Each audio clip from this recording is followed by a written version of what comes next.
ओशो ने ध्यान और समाधि को बहुत समझाया है। ओशो कहते हैं कि साधना का ध्यान पूर्वार्ध है और समाधि उत्तरार्ध है। एक बड़े मजे की बात है, ओशो ने सीधे ध्यान शुरू कर दिया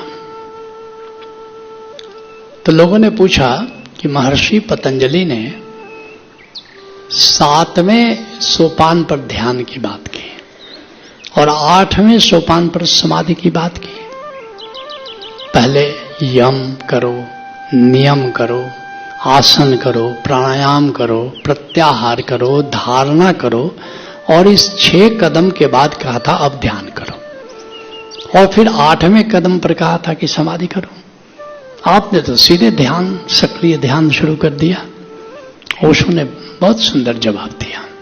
ओशो कहते हैं कि अगर सिर्फ ध्यान करना है तो फिर तुमको यम, नियम, आसन, प्राणायाम, प्रत्याहार, धारणा करने की जरूरत नहीं है। लेकिन अगर समाधि करनी है तो फिर वो सब करना जरूरी है। लोगों ने कहा मैं समझा नहीं, तो ओशो ने समझाया। कहा कि जैसे तुम किसी को खाने पर बुलाते हो तो तुमको आग भी जलाना होगा, बर्तन साफ भी करना होगा, गेहूं चावल सब्जी का इंतजाम भी करना होगा, परोसने के लिए टेबल कुर्सी भी चाहिए। लेकिन अगर केवल बर्तन साफ करना है तो गेहूं की जरूरत है, न चावल की, न किसी चीज की जरूरत नहीं है, सीधे बर्तन साफ कर लो। तो ध्यान क्या है? बर्तन की सफाई। और समाधि क्या है? भोजन खिलाना। यह अंतर है।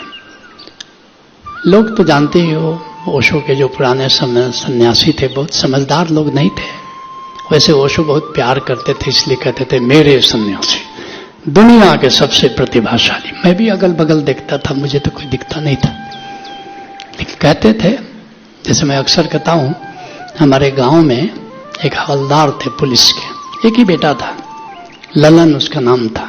मेरे साथ पढ़ता था, मैं ऊपर से फर्स्ट आता था और नीचे से फर्स्ट आता था। लेकिन इतना प्यार करते थे कि एक दिन उन्होंने मुझे पकड़ा, कहा कि अंगाल गए, बंगाल गए, बंगाल में थे, अंगाल उसमें बिहार को कहा जाता था। तीनों लोग गए, एक बार यूरोप भी हो आए थे डेपुटेशन में, लेकिन ललन जैसा बेटा नहीं दिखे। इतना प्यार करते थे। ऐसे ही ओशो अपने शिष्यों के मुंह में कहते थे मेरे सन्यासी। सीना 56 इंच का कर लेते थे। दुनिया के सबसे प्रतिभाशाली लोग। कैसे प्रतिभाशाली लोग थे?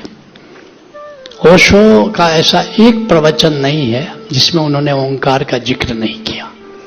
और ओशो के सन्यासियों ने सब कुछ समझा, ओंकार को नहीं समझा। कैसे प्रतिभाशाली थे? ओशो ने इतना समझाया लेकिन समझे नहीं। समाधि करो, समाधि मूल बात है। लोगों ने कहा नहीं समझे। कहा कि शायद दूसरी तरह से समझाता हूं।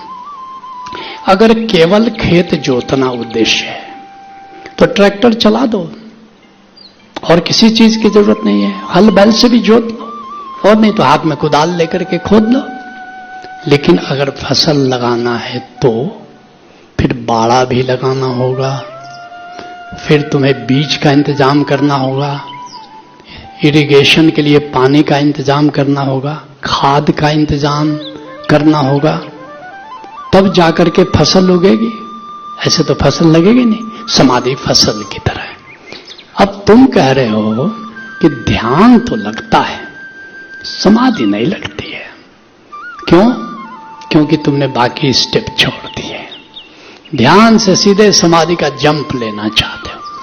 पहली बात, थोड़ा अब यम का पालन करो, फिर नियम का पालन करो, फिर थोड़ा आसन को साधो, फिर प्राणायाम को साधो, प्रत्याहार को साधो, धारणा को साधो, और तब जाकर के अब समाधि लगेगी। ध्यान से ओशो एक बड़ी प्यारी बात कहते हैं, there can be shortcut to meditation but there can not be shortcut to samadhi. वैसे भी ध्यान तो निराकार के प्रति जागने से होगा, समाधि में जाना है तो अंतर आकाश को जानना होगा, 3 डायमेंशनल निराकार को जानना होगा, तब जाकर के समाधि लगेगी। लेकिन अंतर आकाश को जान भी लो तभी भी समाधि नहीं लगेगी, क्योंकि अब थोड़ा अनुशासन चाहिए, अब थोड़ा यम नियम चाहिए। संसार के प्रति तुम्हारा व्यवहार क्या है? यह यम है। और अपने मन को कैसे तुम साध रहे हो, ये नियम है। थोड़ा साधना करनी पड़ेगी, थोड़ा गहराई में उतरना होगा। ध्यान के लिए तो छिछले पानी में भी हो सकता है, समाधि के लिए जरा डुबकी लगानी होगी, थोड़ा गहरे पानी पे गहरे जाना होगा।